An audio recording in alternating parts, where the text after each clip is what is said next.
Hello, welcome everyone. My name is Jackie Alexander, and among many things, I founded Close-Up Theater Troupe 24 years ago, and it is still 24 years young. It is a pleasure to have you here at our 24th Martin Luther King show. I no longer direct this lovely entity. Heather Utzler Smith is, and I am stepping in for her tonight, and then my sidekick, who will be coming on later on, is Gail Hearn, former Close-Up director, to sort of wrap it up all for you. So I think a lot of you who've ever seen Close-Up knows that when it was founded 24 years ago, it was really intended to give voice to students in ways that maybe they couldn't find voice in other parts of college life, and use theater as a means to really connecting and cultivating conversations. And some of those conversations are often uncomfortable. So in the spirit of Dr. King, who said our lives begin to end the day we become silent about things that matter, Close-Up has made sure that they give voice to things that matter. And this show is part of that. So we hope it's an amalgamation of alumni voices, the 2020 troupe and the 2022 troupe. So check it out, and we will check you back after the show. Okay, have my Close-Up troupe. See you in a little bit. All right, Quinda, we're gonna start it.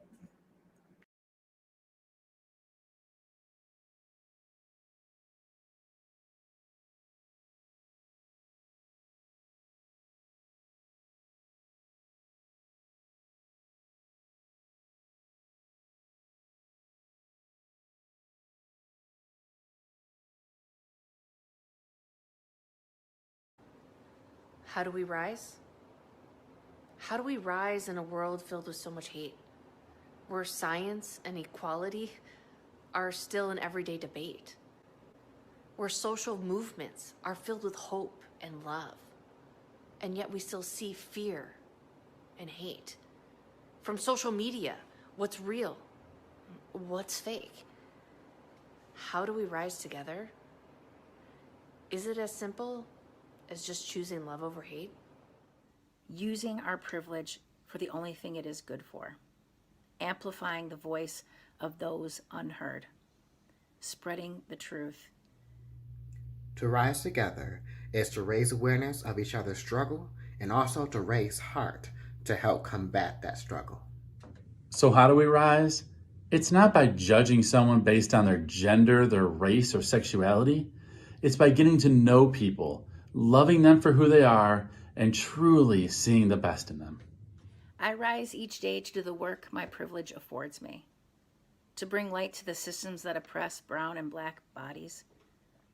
I rise by advocating for those who've lost their voices, by holding the hand of a patient when a loved one can't be near. I weave compassion into lesson plans, bring forth diverse perspectives, and pray for a broadening awareness in my students.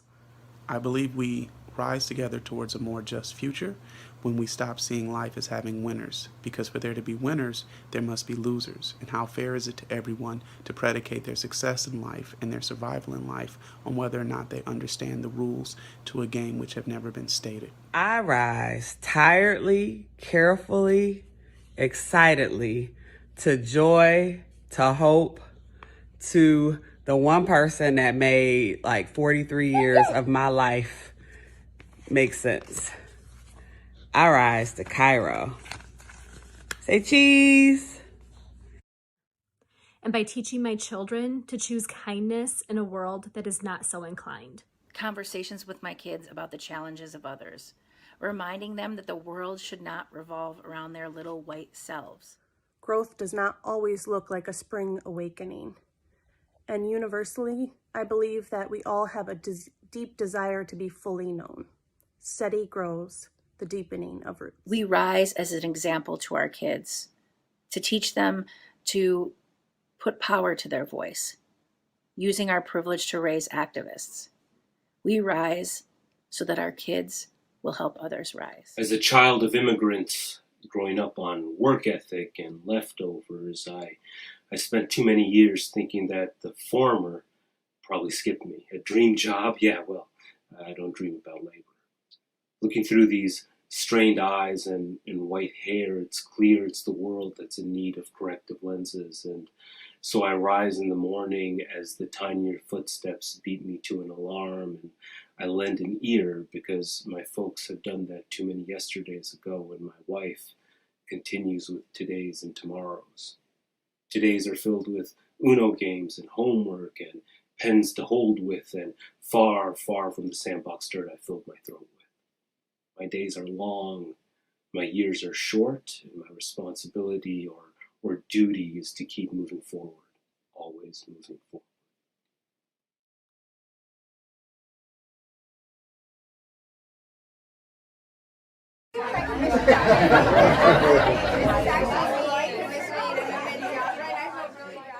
Newton's third law of motion states that for every action, there is an equal and opposite reaction.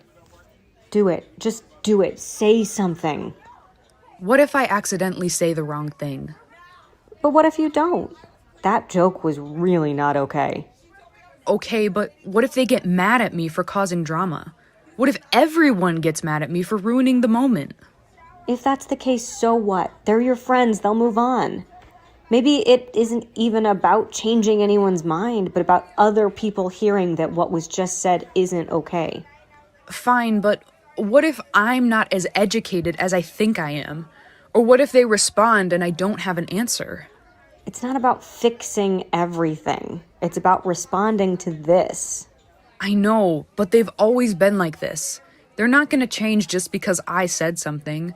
And last time I tried, they ended up doing it even more to get a rise out of me. You would want someone to do the same for you, so why shouldn't you do it for them? For every action, someone has to do something. This isn't going to do anything, so why even try? There is an equal. But what if it does? Why does it have to be me?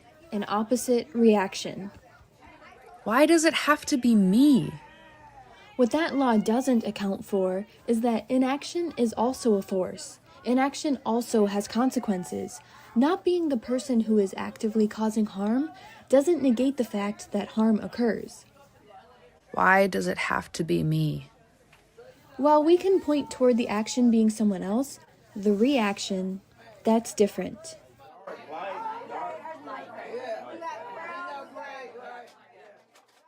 When I was little, I thought racism was evil people who did evil things. The grayscale faces screaming at the Little Rock Nine, bad men in white hoods, white people who use the N-word, those people who did things. It made it really easy to separate myself from it. I would never do something like that. I'm a good white person. My family are good white people. Once the harm is done, or even when it's in motion, the reaction moves into the hands of others. But then I started to notice things. Comments, nudges, a subtle tightening of the hand around the purse strap. Stay out of that neighborhood at night. She shouldn't have had so many kids. And I started to realize that racism isn't something other people do, it's something that's inside of me. Something I inherited. The reaction becomes the responsibility of the bystanders, the people that can intervene. Guilt. This evil, this thing that I've learned about in school, and this thing that I've always thought about as being someone else. It's a thing that I keep finding in myself. The impulse to cross the street or move away when I see a black man walking near me at night. The urge to believe that someone who earned something I wanted only got it because they're a minority. This seemingly uncontrollable need to defend myself when I say the wrong thing. No, I didn't mean it like that. You don't understand. I'm not racist. We cannot undo what has been done, but we can control our reaction. We can try to stop harm from being done again. We can take care of those who have been harmed. But at some point, I realized that guilt doesn't do anything. It's a feeling, not an action. We can do better. We can try. We can ourselves take action. Each of us and all of us. Why does it have to be me? because it does.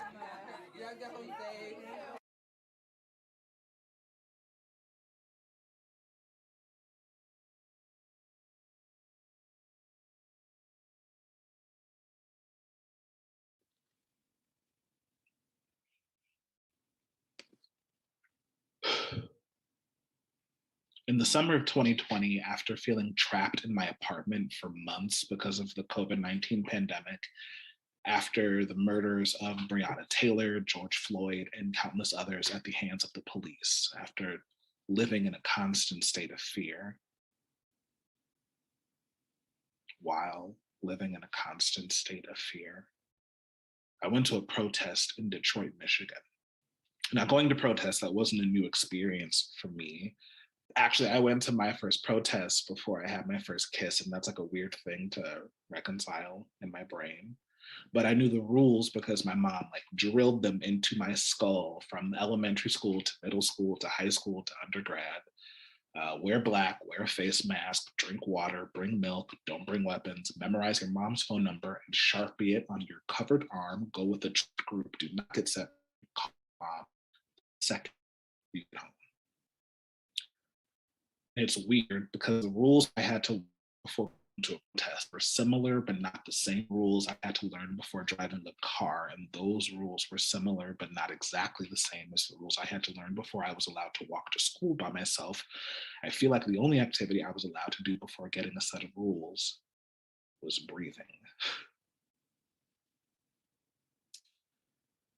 But that's okay. I like rules. This is not to say that I think all rules and laws are created equally or that I even enjoy abiding by all rules and laws, but knowing what they are and knowing how to follow them, when to break them, that could be the difference between life and death, but not always. We arrived in Detroit and almost immediately there was this buzz, like anything and everything could happen. And it was weird because beneath my face mask and my all black ensemble minus the pop of color from my headscarf, I remember smiling. But it wasn't like a forced smile or even a polite smile, but I remember looking into this massive crowd of humans who were all wearing masks and reasonably physically distanced. And there were people of all colors and shades and genders and sizes and ages. I saw people with silver hair carrying no signs, but they were holding each other up in the sweltering heat under a heavy sun. And I saw little kids who couldn't be older than the age of 2 sitting in strollers carrying their own like tiny signs or snacks. And I wonder if they will remember being a part of this experience. And I remember seeing this, really attractive looking person holding this sign with their locks pulled back. And then the sign, it said, "Whoever threw that tear gas, your mom's a hoe." And then I had this picture of a police officer. And I remember looking at that sign and genuinely laughing. This is what a congregation of people committed to change looks like. We all kind of stood around outside this large empty parking lot area, and there were smaller fringe groups of people talking about stuff and handing out water bottles and PPE, and towards the center there was this almost stage like area with a microphone kind of set up, and people were giving speeches about the brutality, about the murders, about the police, about justice, and they were demanding justice. We will not stop until we see justice for Breonna Taylor. And then there were these screams from the crowd, no justice, no peace, no justice, no peace, no justice, no peace. And the chanting got louder and louder, and there was yelling and crying, and it was honestly overwhelming.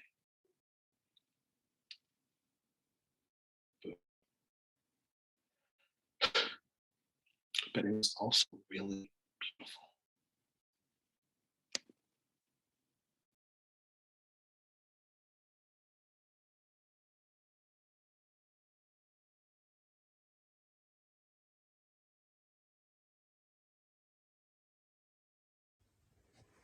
From a young age, I understood that the men in my family were held to a higher respect than the women. As a kid, I was always in constant competition with my brother and male cousins, trying to be the strongest, the fastest, the smartest, the best. But it was never enough because I was not born a boy. El patriarcado es un juez que nos juzga por nacer y nuestro castigo es la violencia que no ves. The patriarchy is a judge that judges us for being born, and our punishment is the violence that you do not see. When I was a kid, I thought Don Enrique was the kindest man on earth. He always gave us money to buy chips and Pokemon cards from the corner store. He scolded the adults who tried to yell at us for being kids and trying to have fun. And he never raised his voice. At least never to us. As I got older, I noticed how his wife was always rushing to his every beck and call. And if she took too long to heed his wishes, he would get impatient and angry. She spoke in a whisper constantly, almost as if in fear of upsetting him. And though I never saw him lay a hand on her, I would see her flinch from his movement. Y la culpa no era mía, ni dónde estaba, ni cómo vestía. Y la culpa no era mía, ni dónde estaba, ni cómo vestía. Y la culpa no era mía, ni dónde estaba, ni cómo vestía. Y la culpa no era mía, ni dónde estaba, ni cómo vestía. The fault was not mine, nor where I was, nor how I dressed. My abuela always covered me up, regardless of where I was. If I was wearing shorts in the house or on the beach in a swimsuit, she would always throw a blanket or towel over me to make sure I was showing some decency and not attracting any unwanted attention. She always taught me to wear pants in the house, never get too close to the men regardless of my relation to them, and in skirts I must always have shorts and tights. I was always taught to stay with the women, for if anything were to happen, they would protect me. But tell me, abuelita, how come my ROTC uniform wasn't enough to keep the upperclassmen from touching me during class? Were my pants not long enough? Was I not covered in my layers of clothing? Was my belt not tight enough to keep his hands out? Why didn't my friends say anything? Weren't the women supposed to protect me? El violador eres tú. El violador eres tú. El violador eres tú. The rapist was you, and the rapist is you. They're in the families. They're in the judges, the state, the president. They're in the families. Están en las familias. I had the talk about not tempting men at an earlier age than my brother was taught not to disrespect women. At 5 years old, I was told that my nightgown was too revealing to greet my uncle in. Revealing? I was 5 years old. What did I have to reveal? Why would you let a man that you think would do something to me in our house anyway? And I wish it was just a single occasion, but at 20 years old,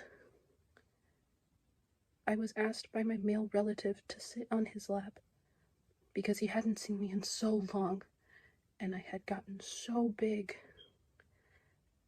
and I had never worn a skirt around him before. Uncomfortable chuckles filled the room. My face burned, but nobody said a thing to him. Yet I got scolded for not covering up later that night. Why would you let a man humiliate me in your house? Why would you let a man that thinks like that in our house anyway? The oppressive state is a male rapist. El Estado opresor es un macho violador. My family in Mexico fears the girls going out and not coming back. They all have their stories, friends who have disappeared. As I was working on this, I called my grandmother to ask for some testimonies, and she told me that a family friend had been killed by her husband. We've been calling for help. Who is listening? The protests will get louder, and our voices will be heard.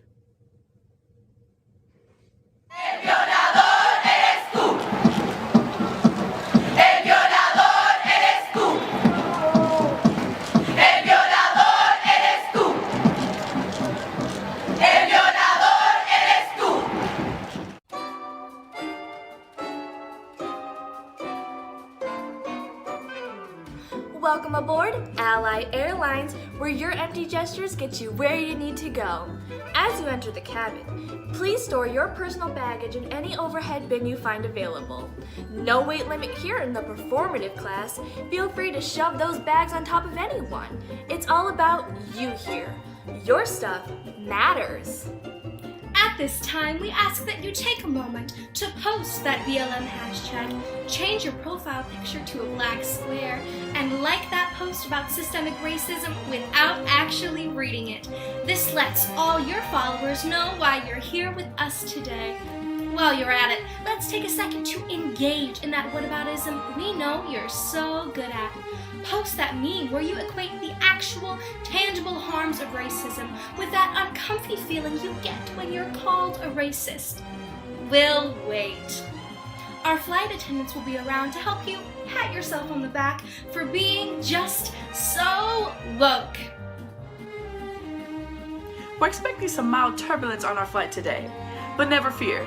You can just close your windows, put on your headphones, and ignore those voices asking you to consider your complicity. What do they know anyway? If you feel for a moment that your vote... right, girl. Like we always say, if you feel for a moment like your vote for Obama doesn't absolve you of constantly calling the cops on your neighbors, just have a snack and wait for that feeling to pass. If we should experience a more severe disturbance, please remember to do some serious self-examination and put your own mask on before attempting to correct, educate, or assist others. Just kidding! With the size of your white savior complex, we know you could save this entire plane and the one from the other part of town currently taxiing behind us. Our flight today will last for approximately the length of that documentary you'll pretend to watch, while you really play on your phone for the duration, and we'll land right back where we started.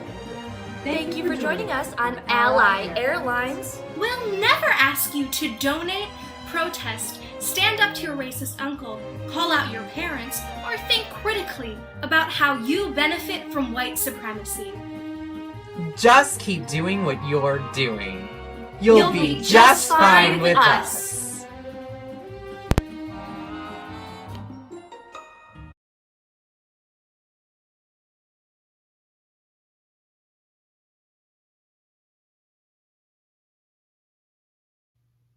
Okay, picture this. It's a hot July afternoon, summer of '05. Sierra's 1-2-step plays loud on somebody's speakers. Too loud. But nobody cares because it's a block party. And it truly is a party for the whole block. Imagine a group of brown-skinned kids running around, jumping rope, dancing to music, feeling safe. Sometimes, not all the time, but sometimes, when the world gets a bit too loud, when the news gets a little too hard to read, when the boulder that sits firmly on my chest won't budge, no matter how hard I inhale, exhale, I picture that block party. I put on some Sierra. I go outside to feel the sun on my face. I try and capture that feeling of joy. A couple of years ago, while I was on my lunch break for a job I hated, I was scrolling through Instagram and I read something that has been taking up space in my brain rent-free for years. It said something along the lines of, to be black and in America and alive and happy is to engage in a daily protest against the very system that seeks to oppress you. So much of this country was built on the backs of my ancestors. The blood of my grandmother, the tears of my grandfather covered generations. I've watched my mother and father fight for the life, liberty, and pursuit of happiness some are just genetically blessed with. For a while, I picked up that baton and joined the race. But I'm tired. My feet hurt. My bones ache. And I need to rest. And that is a form of protest too, right? When the world is so intent on beating down my body, stripping me of my right to love myself, taking care of me becomes my most revolutionary act. Yesterday I wanted to protest, so I sat outside and drank a cup of hot cocoa, and that was protest. I combed my daughter's hair and told her she was beautiful, and that was protest. I FaceTimed my big brother and told him I loved him and was proud to be his family, and that was protest. To be Black and happy. To be Black and unbothered. To be Black and loved. To be Black and alive. To be Black and spread joy. That is the radical protest I choose to engage in daily.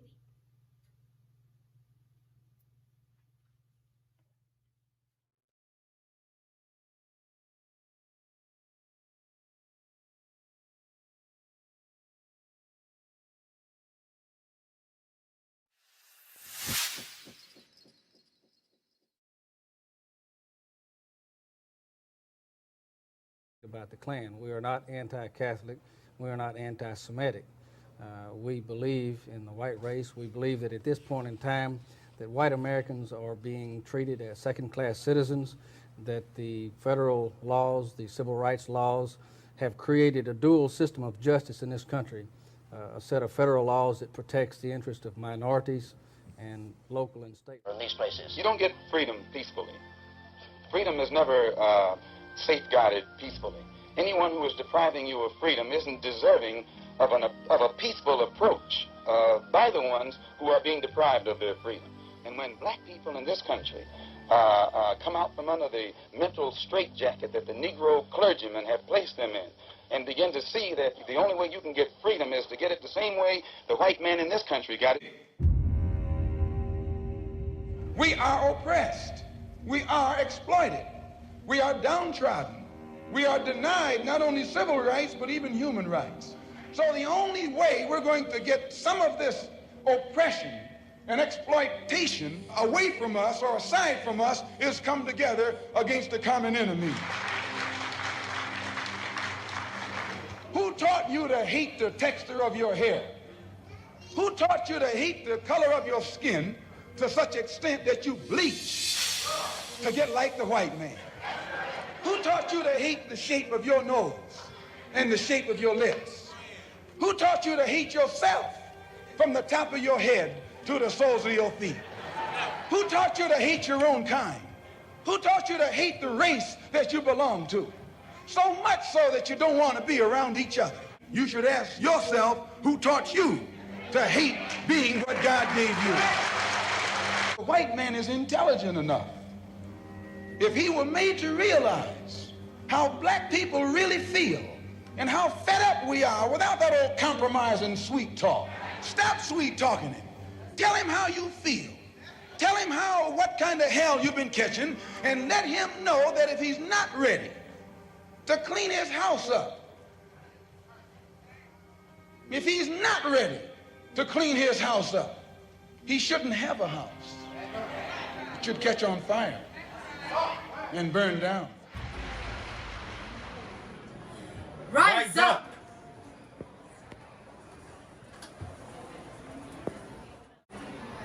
Against injustice. Rise to assume an upright position, especially from lying, kneeling, or sitting. Let me break this down. Rise. To assume. An assumption made that even I have the ability to. To an upright position. A position prescribed by white people that don't even. Especially from lying. Lying about where I come from and where you taking me. Kneeling. Knee deep into the ground, head bowed so you can feel taller. Or sitting. Sitting at a table that took my whole life to get to. And I don't even have a napkin or a plate. Just expect to be grateful that I made it thus far and say grace. Rise. To assume an upright position, especially from lying, kneeling, or sitting. Rise up against injustice. This is a joke right here. They say. Wait, who is they? They. Society. Social media. My grandma. My professor that ain't never stepped foot in my hood. The news. Real or fake. It doesn't matter. They say rise up against injustice. We say stop being so damn unjust so we don't have to rise at all. I'm tired. And Black Lives Matter. Excuse me? I mean, Muslim lives matter. We mean LGBTQ plus lives matter. No, wait. We mean all lives matter. No, we mean stop making my life and my life a hashtag, a filter, a trend. An example in the courtroom when you decide that her crime to use a faulty address to get her child a better education was worse than the man who shot and killed Trayvon Martin. Tamir Rice. And the list goes on. And they got off. Y'all getting off. They say you should share your feelings. Well, I feel. Whoa, not right now. They say you should share your feelings. Well, I feel. Wait, not to me. They give us a platform, but say don't stand up yet. Which really just means don't speak up at all. Just be grateful we allowed you to write it down. It seems like everything about me is an injustice to someone. Being an immigrant, a black man, is an injustice to the citizens, to the white man who were born here. Having a non-white name is an injustice. To all those who struggle to pronounce my two-syllable name, can I just call you E? No, because when it's time to call me Scarfy, nigga, terrorist, thug, you got that shit right. And you gonna learn today. Wearing a hijab, a hoodie, is an injustice to the feminists, to the fragile, who claim their feminism, masculinity, is being stripped away by the layers I choose to wear, giving people their justice by slowly erasing parts of mine, lying about my immigrant identity. Lying about my emotions and dressing up with masculinity. Quieting myself in places where the woman-to-man ratio is outnumbered. Quieting myself in settings to where I just quiet myself because the wrong word silences me forever. It may seem small or not relevant at all, but standing up against injustice starts with self-love. And we ain't talking about the feeling yourself picture on Snapchat. Speaking of Snapchat, dear white people, can we get our snap back? Can I get my track back? Can we backtrack to the crazy fact that you want our culture, but you don't want us? I hate Muslims! But wait, didn't you just take a trip to Dubai? Girl, bye.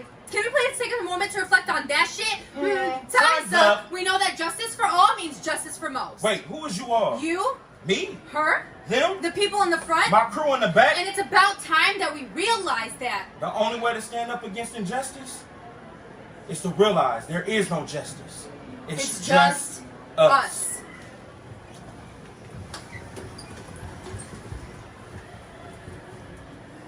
I pledge no allegiance to this flag or the divided states of America, and in public, where no one stands, a broken nation, money as God, easily divisible, a little liberty, and justice for some.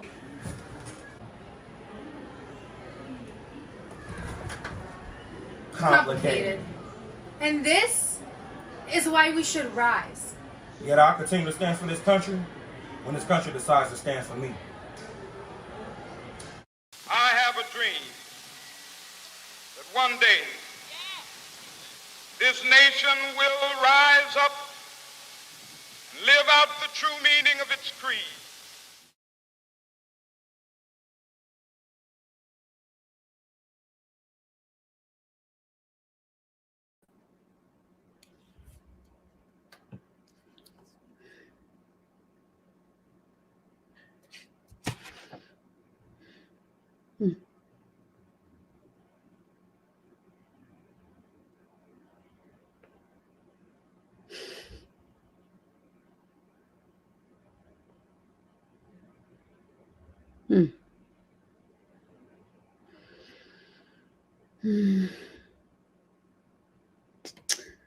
Welcome back, everybody.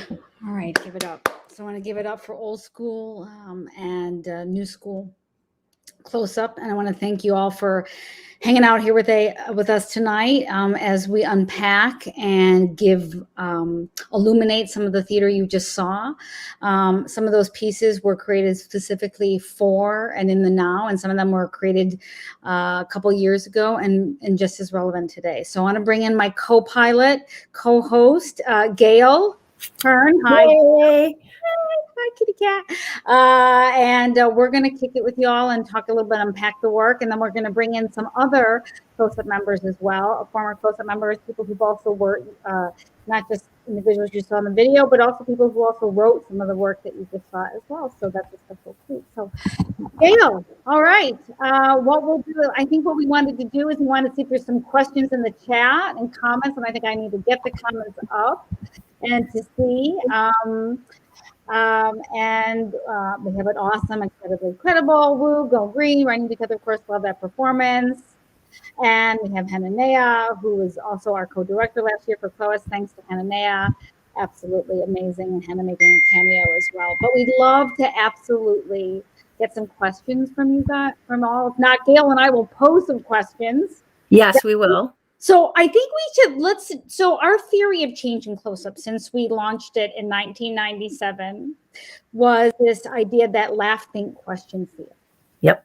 And the whole idea that is if you laugh a little bit, you create some commonality between and among, you sort of make things that are uncomfortable a little, more comfortable. And then maybe you question something and then you think something and then you might feel, and feel might lead to change. So I'll ask you, Gail, in this particular one, was there something in particular that made you really laugh and think and question and or feel? Is there something? And then we can ask some other questions to the people. Yeah. Well, first of all, I totally moved. I realized I was so close to tears and I'm like, okay, get it together because you're going to be talking, but really moved by some of the work. And I think of course, the one that made me laugh and at my own, right?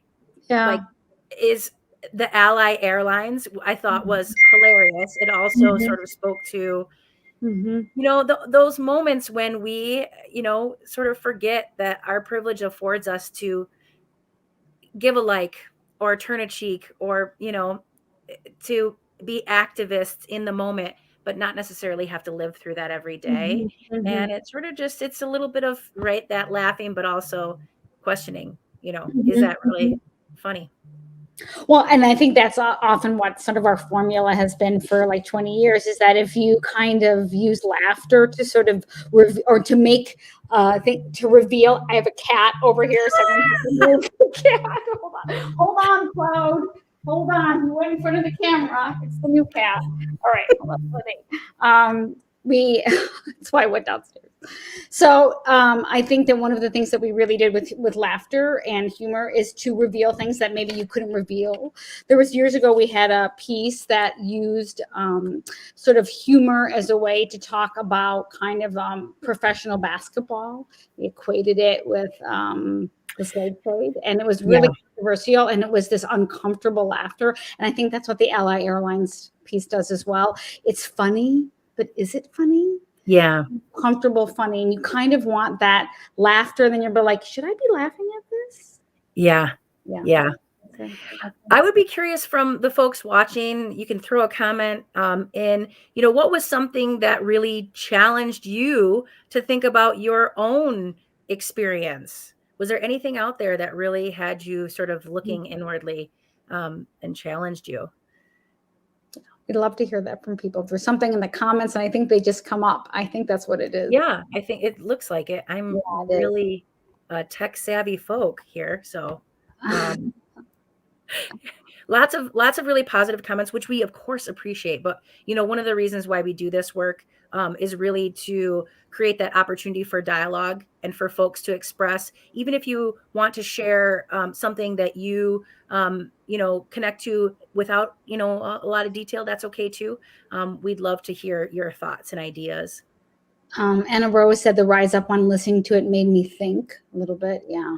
And that's the last one I know we're going to have. It's not only the person who filmed it, but I think also wrote it. I think Kamani wrote it actually. Yes. Come on and just a little bit too and give some voice to that. So we're definitely going to do that. And that actually had never actually been seen, I don't think, in the public space because it happened after the Martin Luther King show in 2020, right before shutdown at the Henry Ford Museum. Yes. So it's actually, I'd love to get, it should make you think because also you're putting that scene in the spaces and places where injustice and impossibility happened. Yeah. The So- context, right? And what was really interesting about that scene is the people on the outside of the bus living just life without, and this kind of juxtaposition of this really powerful spoken word piece against just people going on with their lives. And I think that really speaks to, right, this, there are people deep in a struggle while other people just go on with their lives. And something just to keep in mind, like that is somebody's constant. Well, and I think too, maybe I have a little bit of background. I want to give Kamani the floor in a little bit when he comes up. But one of the things is that that particular piece was a disruption. They did kind of like flash mob theater there. So people didn't know. So to your point, Gail, people were just like going about the museum, right? And they're like, is this going on? And so in some ways it became, one of the things that if you want to really rise up, and I think about this or something, sometimes you have to be really disruptive in places where maybe you can't be or shouldn't be. And a museum, which is all about silence, and moving through something and looking and not engaging and touching sometimes, this actually challenges that. So I think the piece is so powerful on many, many other levels. Yep. So we have the Black Joy as protest, so beautiful and sad and important. Oh my gosh, this is the second, that's the part that just really moved me. It was both heartbreaking and harrowing and hopeful in a perverse way, Yeah. And I love the idea of that, like the idea that by embracing this positivity as a form of protest, which I think in some ways, like, we all see there are so much negative, but I love that, like, I'm going to protest by enjoying my life, by sitting on the porch, drinking a cup of hot cocoa. Like that is so profound to change the perception and perspective in that way of a moment that is so simple. And I think that's why it's so moving. Well, and I thought just the idea of protest is like taking care of self. Yeah. I brushed my daughter's hair and called her beautiful. That was protest. I mean, that's exactly what I'm saying. Yeah, sitting on my porch is simple as just being. That is protest. Yes. We often think, I've always said that I'm an activist, but I'm not a street activist. I never felt comfortable like getting in the middle of it. But every day I think I live in protest. I protest and want to challenge something to make it better. And maybe it's not in the ways that take me to the street, but it could be sitting on a porch, brushing my daughter's hair, right? And in my case, speaking, truth to some power that maybe I wouldn't have done, right? In a letter, right? So I think so. Yeah, sitting on my porch, simple as that. Well, I didn't know if there's other challenges. We want to bring our other guests on. Gail, is there other things that you wanted to add or ask her before we get her anything, any last question? We can also ask our other guests coming on. I know. I mean, Kimani, let's bring him on. Okay, let's bring Kimani on and Desmond. Kimani. Okay. Desmond. This is like so fun. Yes. Hey guys. Hi, guys. Hi, beautifuls. How are you? Hi, I'm well. How are you? Desmond, I know you had a session today too. That went well. Yeah. Yeah, it was so nice. Okay. Beautiful. Well, we have some questions. Do we have some, maybe you want to talk a little bit about something that challenged you or something that made you laugh, think, or question, feel in the work that you just saw today, Desmond or Kimani, if there's something in those pieces, and then we want to give you guys the floor. Yeah, I will say the Black Joyous protest one, that was so salient to me. Anyone who knows me knows that one really connected with me because it's even in my Instagram bio, actually. I always say that my smile is an active resistance against everything trying to take it away from me. Yes. It is, Yes. Yes. I believe in genuine smiles, and I believe that there's so many things that try to take the smile away from people of color, from Black people particularly. And I think that when we can love ourselves and love each other and embrace ourselves in optimism and positive energy, it is an act of protest. And I welcomely embrace that kind of protest. It's so interesting. I was just, as you were talking, Desmond, thinking a little about something you did years ago, and I think it was like it's kind of I call it the walk of love. I don't know what else to call it. It was something you did years ago. I don't know what. I think I've totally missed. But there is something to be said with then when people are just spitting and spewing hate. You can just smile and say, "Okay, that's your point." Love it back instead of like countering it with like anger. Right? You do it, and there's a protest in that. It also diffuses something a little bit too. Yeah, it's interesting because when you say that, I do think of, when people come onto campus or and they have one of the things I think about is if I let them infect me with their negativity, then I am not standing up. But if I carry that joy, Desmond, and I've seen you on campus, and I can tell you that you spread joy everywhere you go. And it is that thing of like, when we carry other people's negativity, all we are doing is giving them our power. But when you take that power back and you choose the path that you're going to go, that's really powerful. And I admire you, Desmond, for that, because you have lived that truth for a very long time. Yeah, and I agree, because it's so easy to get down. And I will say, I've had to smile through the pain and had to smile through sadness and doubt. But again, like you said, it's my strength, really. Yeah. Mm-hmm. What about you, Kimani? What's something that's challenged you or that really made you re-feel all of those feels? In that order. Well, I would say I'll start with the Allied Airlines. I actually thought that was a funny, interesting concept. Because to be truthful, it is kind of like that. Okay, you could like something and then just go on about your day. You're not necessarily obligated to be attached to it. Yeah, you're not obligated to be attached to it, which I think is the luxury of being an ally. Because you cannot, even behind closed doors, you can say you're an ally, but at the end of the day, what exactly does that encompass? How much does that endear you to, what's actually going on? How much does that require you to do? How much does that require you to feel? And when it really comes down to it, it's actually nothing at all, which is a scary thought. So it's true. That's the way I look at it. But I really thought that was a really interesting. That was a cool concept. I really like that. The Black Joy thing. I had a train of thought that almost kind of went to, well, sometimes you don't have a choice but for that to be your protest. Right. Because in some ways, all the other avenues have been taken away from you or demonized to where it's almost seen as negative. If you go out and march in the streets, it's negative. It's met with fire. If you try to go and talk to, maybe your representatives and whatnot in your community, it can be looked at as something negative. So, that smile, you can't tell us I call a smile negative. How dare you? How can you? How can you call joy negative? That's the opposite. So sometimes you don't have a choice but for that to be your protest, and especially considering the situations that some people are in. And I feel like that could be a protest for not just the negativity against, Black people, but negativity against anything. So you can use that joy or that smile to combat that, which I think Desmond is very well versed in, as he said. It's disarming. It disarms you, right? That's the whole idea too, right? If you're like joy when everybody else, it's disarming. You almost can't counter it, right? It can't be a war in that regard. So right. And also, because I think about the March on Selma, right? You have people who are just walking just so they can vote, but they're being met with police brutality, and I'm it's very vicious, very vile. And as a witness from TV, you're seeing it happen, and you're like, how could you do this to these people?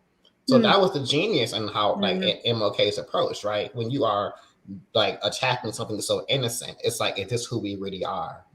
Taking what America is and showing it to America and saying, "Is this who you are?" So Yeah. that's one way how I try to go about it that way too.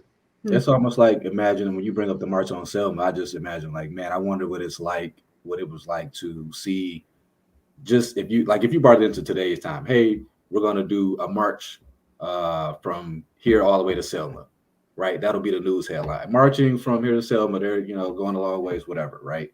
And then the headline on the newspaper for the next day is Bloody Sunday. Mm-hmm. Like how the stark difference in what you get from those two headlines is wild to me. And the events that took place. So it's like, okay, well, how did we get there? I just came here to protest. I'm walking peacefully. Right. Mm-hmm. So Kamani, tell us a little bit about the Rise Up piece, the piece that you did in Henry Ford, because there's a lot of people talking about it in the chat. I have a little bit more background on it because I knew about it, but I really think that give us a little sense of how it came into being and your thoughts behind it. So we were doing a project with Henry Ford Museum for their Black History Month. And we had already had the Rise Up piece written and done, and we were by the Rosa Parks bus, and me and Brittany were kind of thinking like, wouldn't it be cool if we could just shoot it right here? I was like, I mean, what are they gonna do? Tell us no? So I'm more of like I'm like, let's just do it. She's like, well, we need to ask. So so we asked, and they were like, yeah, no, go ahead. It's great. It's fine. So, and I thought, that was really cool of them. So shout out to the Henry Ford Museum for that, because, I mean, it's the Rosa Parks bus. And I actually looked into the history of it. I believe that is the exact bus because they had such a difficult time finding the exact bus that Rosa Parks was on. It ended up being like on a farm somewhere randomly, just pretty much deteriorated. So they renovated the bus completely, and the Henry Ford Museum has it now, which you saw. So it was really cool to be on a piece of history, doing a piece on history, which still relegates till today. And then just the feel of having the KKK uniforms there and the visuals and the waiting rooms and all of that there, but you still have this American flag that stands for what? And that was almost kind of the idea behind when I rewrote the Pledge of Allegiance. Yeah. Almost to what I feel like things really stand for, or what the questions are. So it's like, okay, you feel like you're indivisible, but this nation has always been divided.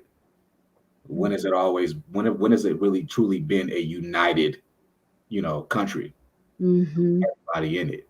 And it's just okay, under God. Who was the God that they would consider, for the money? But what is everything driven by is money. So it was just like those little tidbits of the Pledge of Allegiance. And then I like how at the end they go, I'll stand for the flag when this country decides to stand up for me. And I think that was just like it was one line, but I felt like that encompassed the entire piece. I don't know if anybody in the chat had questions or anything about that. Also, shout out to Brittany Wynn. I know she's not on, but she also helped write that piece. So yeah, I don't know if there's like a specific question or anything you guys have. So there's a question, Kamani. Did you write the pledge before or after the visit you went to the museum? Did you write that part of the piece for the museum, or was it before? That was before. That was beforehand. Yeah. Yes. It just has such different resonance in that space. Like it just, So that was also, I guess, kind of why, like, yes, we had the space. And then I also took some excerpts from, you could hear in the beginning the speeches from Malcolm X and from Martin Luther King. And I think there was also another snippet of someone talking about, race relations and whatnot. And given that with the visuals to almost kind of give the setting of what exactly are we talking about?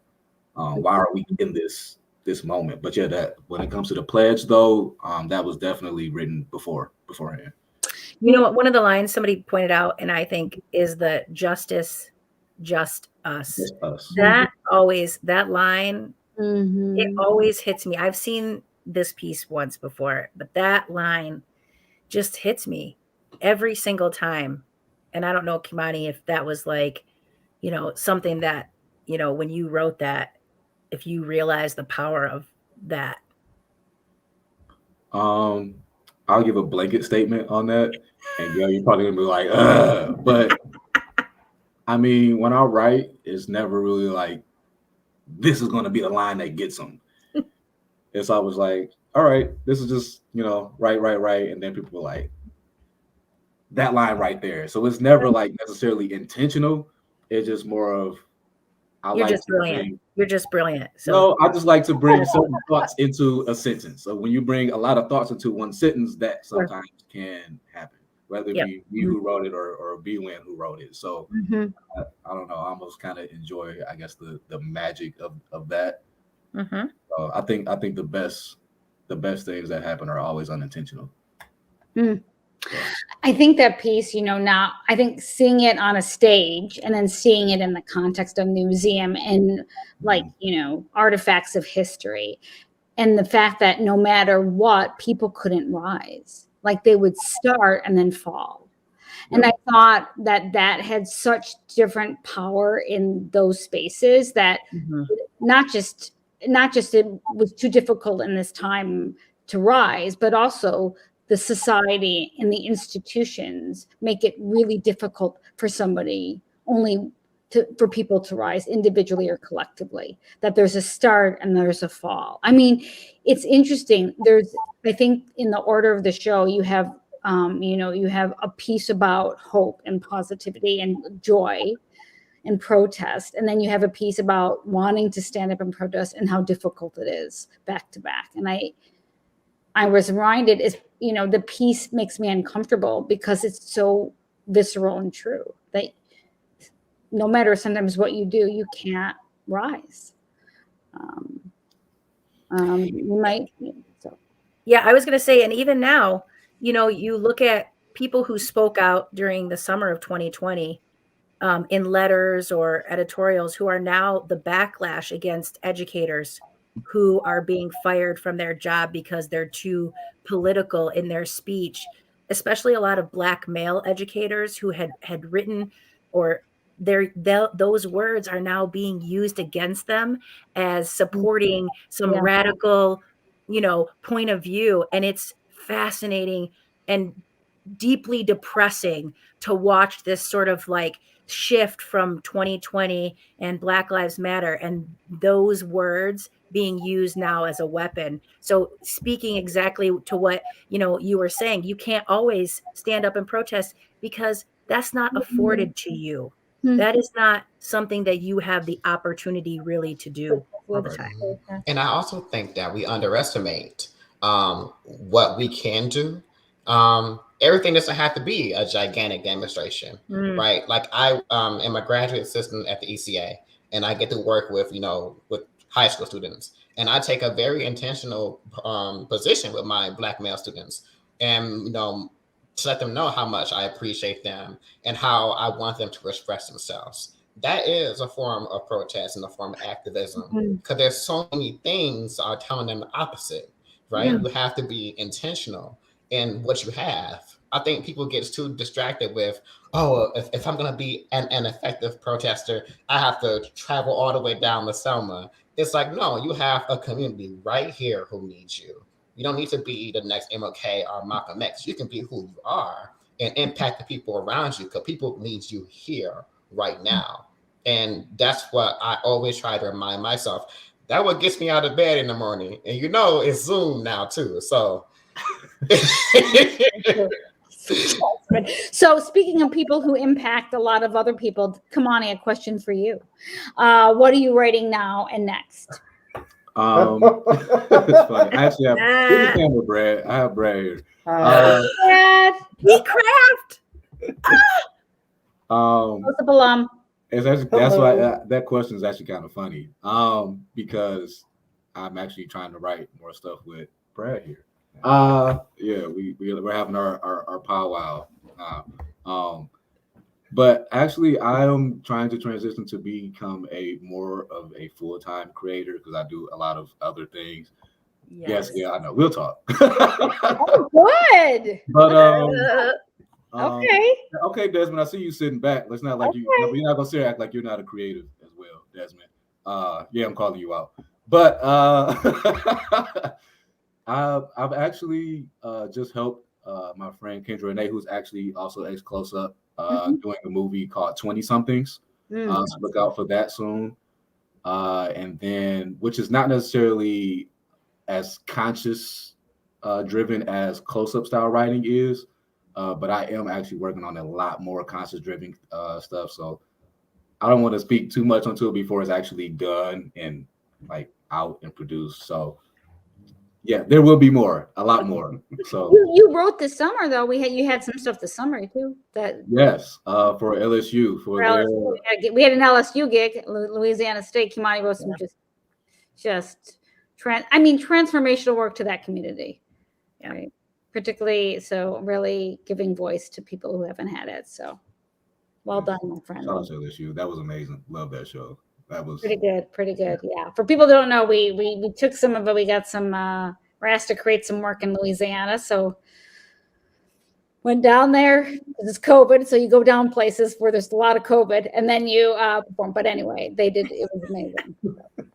Good stuff. It's great. Well, I know that I don't know if there's any more questions or things that you want to talk about. Anything, Brad, that made you laugh, think, question, or feel since all of a sudden you were in the room. I wrote notes down just in case. But what'd you say, Brad? I wrote notes down just in case. Ally Airlines hit me right. It cracked me up, first of all, because it was so spot on, especially with the big silence that has happened. I mean, as a straight white dude, I can tell you, and amongst my friends and community, the silence has just been like, it's like, yeah, we're right there with you. Whoop. Hey, what's on Netflix? Like that. And so that hit home a lot because you see that a lot on social media where everyone's like right there, but then they're not really doing anything for a follow through.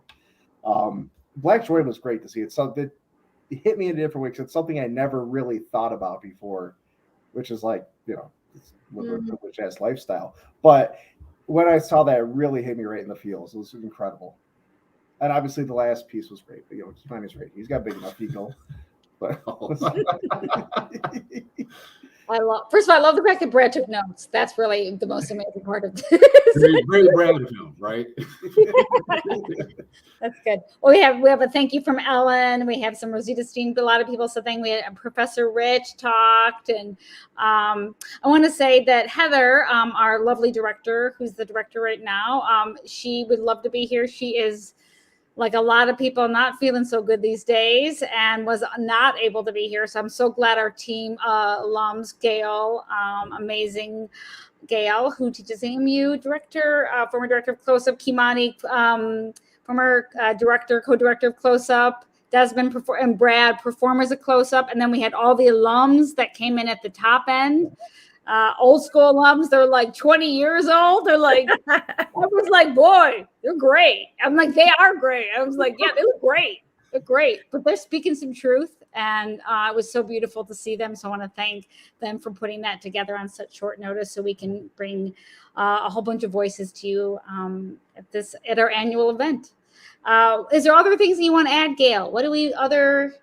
No, just thank you to everybody for collaborating. And, it does take a whole community to put on something like this, and all the students that are in it now, congratulations on a great performance. And to everybody who lent a hand and lent a voice, it was really moving. It was really great to be back sort of in this space, and it feels like home, and I just appreciate the opportunity. Thank you, Gail. Thank you so much. All right. Thank you so much. And I want to thank Taquinda. Thank you so much. Thanks all our friends here. I see Kodiak Gabe, also known as Aniel. Dr. Rich is here. Paige Went is here. This is great. Emily's here. Mariah. Thank you. Thanks, Sam. Thank you, everybody. So when is the next show? There's going to be pop-up shows throughout the winter semester. We're hoping to put them in Heather's hoping to put them in spectacular places. Possible, who knows? You never know how to do theater in these days, but the hope is that it will be on a university sidewalk or classroom near you real soon. So watch for it. So great. All right. Thank you so much, everybody. Walk well, walk safe. Bye. See you guys.